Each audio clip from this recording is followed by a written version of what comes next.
আসসালামু আলাইকুম ভিউয়ার্স, কেমন আছো? আশা করি তোমরা ভালো আছো। আজকে আমি তোমাদের সাথে একটা ক্লাস নিয়ে আসলাম, সেটা হলো প্রোনাউনে। প্রোনাউনে চারটা ফর্ম থাকে, একটা হলো সাবজেক্টিভ ফর্ম, একটা অবজেক্টিভ ফর্ম, আর পসেসিভ, আর একটা হলো রিফ্লেক্সিভ। এখন এই চারটা প্রোনাউনের চারটা ফর্ম কোন কোন জায়গায় বসে সেটা আমরা দেখব, এবং কোনটা কোন ফর্ম। দেখো, প্রথমে লিখছি হলো হি, অবজেক্টিভ ফর্ম হিম, পসেসিভ ফর্ম হলো হিজ, রিফ্লেক্সিভ ফর্ম হলো সেলফ, হিমসেলফ। শি, হার, এটা দুটাই এক। দেখো এখানে এটা ইউ দুটো সাবজেক্ট অবজেক্টিভ ফর্ম দুটোই এক হয়, আর হারটা পসেসিভ ফর্মটা অবজেক্টিভ ফর্মও তাই। তারপরে হার সেলফ। তারপর দেখো I, me, my self.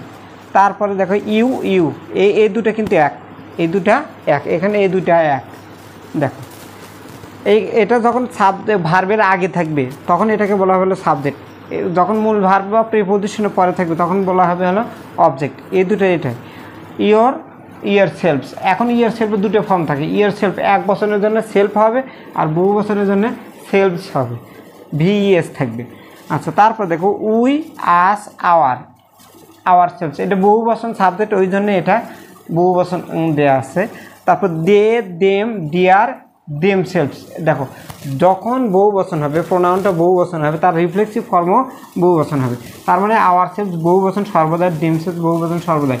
Your সেলফটা কখনো এক বচন হয়, কখনো বহু বচন হয়। তারপরে দেখো লেখা আছে হলো ইট। যত প্রকার ইম্পার্সোনাল বিষয়গুলো থাকবে তার সাবজেক্টিভ ফর্ম ইট, অবজেক্টিভ ফর্ম ইট, পসেসিভ ফর্ম হলো ইট, তারপরে এই রিফ্লেক্সিভ ফর্ম হলো ইট সেলফ। এখানে একটা জিনিস ভালো করে খেয়াল করে দেখো, এই যে সেলফ অথবা সেলফস যদি থাকে, এই দুটা যদি থাকে তাহলে বোঝা যায় এটা রিফ্লেক্সিভ ফর্ম। রিফ্লেক্সিভ ফর্মটা সাবজেক্টের পরে বাক্যের যে কোনো জায়গায় বুঝতে পারে, কোনো প্রকার সমস্যা নেই। যে জায়গায় দেখবে সেলফ অথবা সেলফস আছে তখন সেটা হলো রিফ্লেক্সিভ ফর্ম।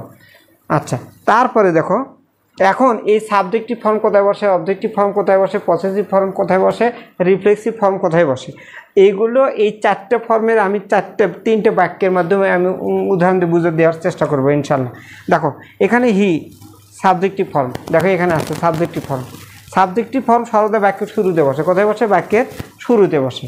আচ্ছা, এই হিটা হলো এখানে সাবজেক্টিভ ফর্ম। এখানে শিউ থাকতে পারে, এখানে আইয়া থাকতে পারে, উই থাকতে পারে, দিয়ে থাকতে পারে, যে কোনো কিছু, এই কয়েকটা যে কোনো একটা এই জায়গায় থাকতে পারে সাবজেক্টিভ হিসেবে।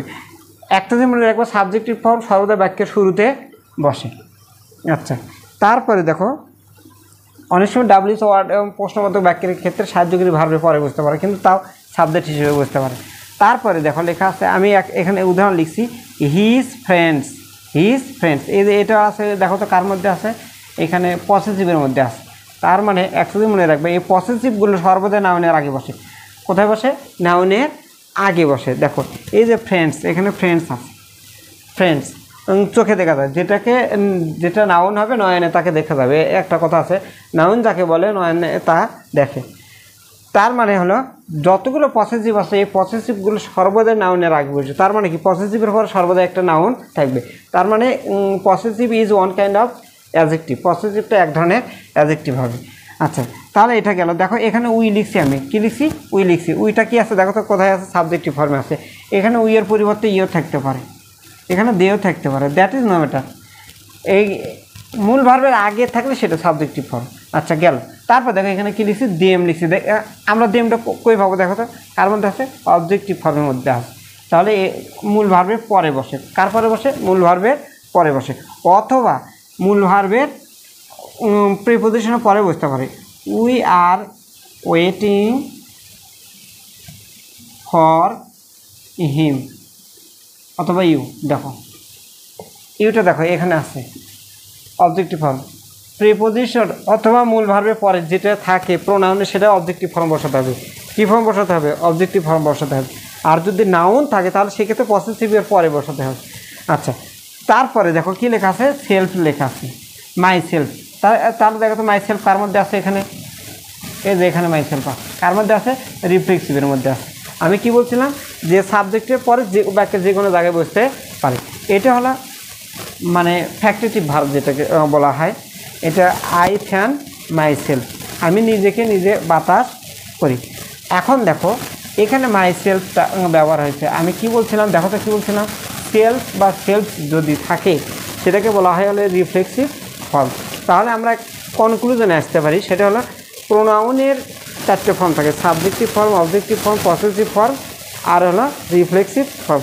সাবজেক্টিভ ফর্ম বসে সর্বদা বাক্যের শুরুতে, অথবা ডাব্লিউএস কোশ্চেনের সাহায্যকারী ভার্বের পরে, এটা গেল। তারপরে হলো অবজেক্টিভ ফর্ম বসে মূল ভার্বের পরে অথবা প্রিপোজিশনের পরে। এই যে দেখো প্রিপোজিশনের পরে এখানে ইউ লেখা ছিল, অথবা এখানে আমরা ডেমো লিখতে পারবো অবজেক্টিভ ফর্ম। তাহলে অবজেক্টিভ ফর্ম কোথায় বসে, একটা হলো মূল ভার্বের পরে, আরেকটা হলো প্রিপোজিশনের পরে গেল। তারপরে থাকলো হলো পসেসিভ ফর্ম। পসেসিভ ফর্ম সর্বদাই মনে রাখবা নাউনের আগে বসে। কার আগে বসে? নাউনের আগে বসে। এটা নাউন ছাড়া ব্যবহার হতে পারবে না, কারণ এটা one kind of adjective, possessive adjective বলা হয়। রিফ্লেক্সিভ, যত রিফ্লেক্সিভ আছে পৃথিবীতে সবগুলো রিফ্লেক্সিভের সাথে হয় সেলফ থাকবে, না হলে সেলফস থাকবে। বহু বচন হলে সেলফস, এক বচন হলে self. He, she, I, you, এটার সাথে এগুলোর সাথে সেলফ হবে। আর একটা যদি মনে, তারপর ইটের সাথে ইট সেলফ, আর দে, উই, ইউ, এই তিনটার সাথে সর্বদাই সেলফ হবে, কারণ এটা এক বছর দে আর উইটা বহু বচন হয়, ওই জন্য সেলফ হয়। আর ইউটা কখনো এক বচন হয়, কখনো বহু বচন হয়। যখন দেখবে যে আর্টিকেল এ আছে তখন বুঝবে যে ওই ইউটা হলে এক বচন।